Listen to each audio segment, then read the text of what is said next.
Hi everyone, today I'm going to show you how to use this hand crank pasta machine to make ramen noodle. In this video you'll see how the machine operates. I had someone ask me how to use it because they were having trouble getting their pasta to go through the machine without sticking.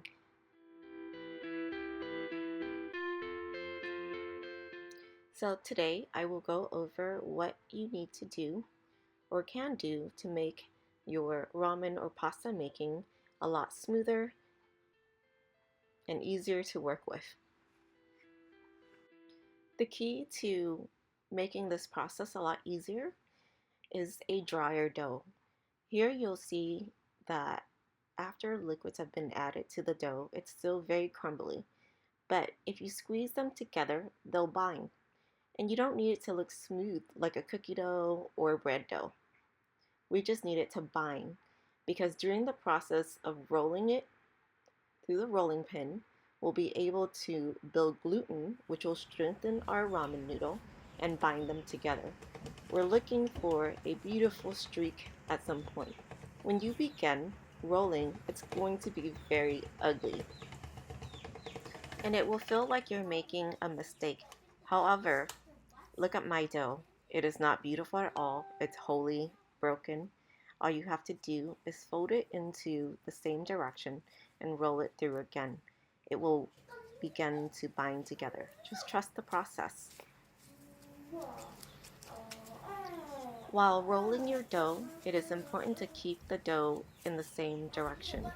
When you fold it, you'll fold from the outer corners into the center and also vertically towards each other. The dough will start to melt together and create ridges, showing that the direction of movement has begun to happen. This machine has 9 dials. The 9 dial allows you to make your pasta sheets really thin. If you go all the way down to 9, the pasta will be so thin it's just like making angel hair pasta or a very thin noodle for wonton noodle soup. We will begin with number 1. It is the thickest setting and allow us to start binding our dough together. As our dough starts to bind, we'll continue to fold it from the outer edges to the center to create a smoother edge to the dough, so that when we begin to cut it, it will be a little bit more even than what it would have been if it had a lot of ridges on the outer edges. Continue to roll the dough on setting 1 and fold the sheets in half. My dough is a little wet today, so I am dusting it a little bit. If your dough is on the wetter side, it won't roll. It will just stick to the rolling pins. I will continue to roll the dough on setting number 1 until the edges become a bit smoother. So I will continue at this point to fold the edges into the center.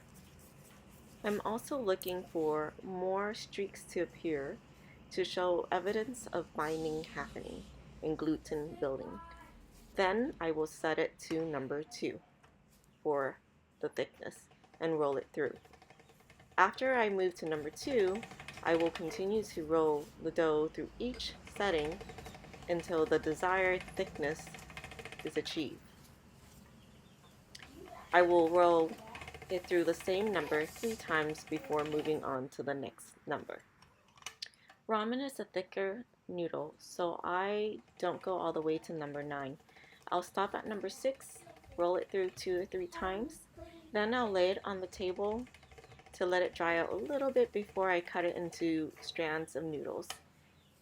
If it's still too wet, when you try to cut it through the noodle cutter section, it will actually stick and break apart.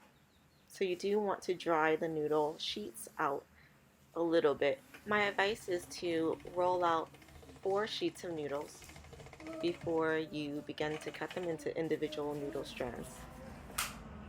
At this point I can see that my gluten is building up beautifully, giving me a very springy, bouncy, chewy noodle. That's what we're looking for when we're making ramen noodle. That chew, that density, that pull.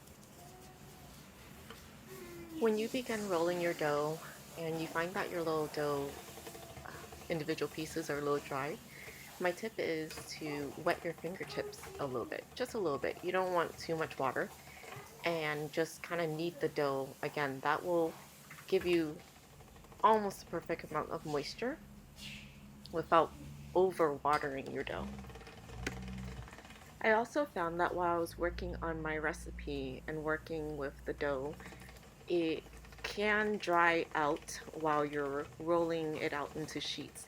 So I've also wet my fingertip and just kind of wet the edges where it's very crumbly, and then let the sheet rest a little bit and roll it again. This way it won't just break apart or over dry. You'll need to let the water absorb into the dough before rolling it again. We're finally ready to cut. I lightly dust the sheet with flour to help minimize sticking during the cutting process, since it's a very fine cut. So dust it real good on both sides and then start to feed it onto the teeth. You'll need to remove your handle from the rolling pin section and move it over to the cutting section.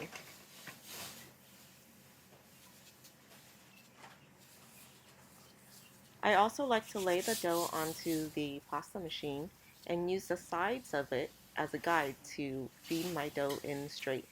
So once I've gotten it to be straight, eyeball it. I'm going to roll it gently in through the teeth, help it a little bit, then lay the dough down, and the noodles will come right out. Another trick I use is I also feed flour on top of the dough, and this will help me lightly dust each strand that's being cut through the teeth. Once we've made it through the halfway point, I like to hold the dough, or the newest strand I should say, so that I can easily grab it after I'm done cutting and be able to dust the noodle strands with more flour to prevent them from sticking together while they rest on the table while I make and finish the rest of my dough. Look, we now have individual ramen strands. We can dust it real quickly and then wrap it up into little bundles for each person's serving. We'll be able to make up to 8 with my recipe, and you can find the recipe on www.deanathai.com. My website will also be posted at the very end of the video for you to reference and retrieve the recipe later. I hope you've enjoyed my video on how to use this pasta machine to make ramen noodle or any other pasta. Before we end today, let's review some key points. When making the dough, keep it to the drier side. Follow the recipe. Roll the dough on setting 1 until gluten forms and you have something that looks like a beginning of a sheet. Fold the sides to the center to create a smoother edge, and then in half in order to continue to build gluten. Roll the dough in one direction only. We're looking for that streak of gluten to build up. Then we can move forward to the next setting all the way up to setting number 6 for the thickness of a ramen noodle. If your dough appears to be too dry, wet your fingertips. This will give you the perfect amount of water to wet your dough. Allow your dough to rest and absorb that water before rolling again. Otherwise, you will have a sticky mess. Dust the ramen sheets with flour before cutting into individual strands. You can store your ramen up to 1 week in your refrigerator or 3 to 6 months in the freezer, depending on how airtight your freezer is. Cook your noodle in boiling water for 2 to 3 minutes before consumption. Rinse that noodle with fresh water to remove excess starch from the dusting prior. You can find this ramen recipe on my website. I hope this video has been helpful in using your pasta machine. That's it for now. Until we meet again, continue to cook and become the master chef of your kitchen. Bye bye.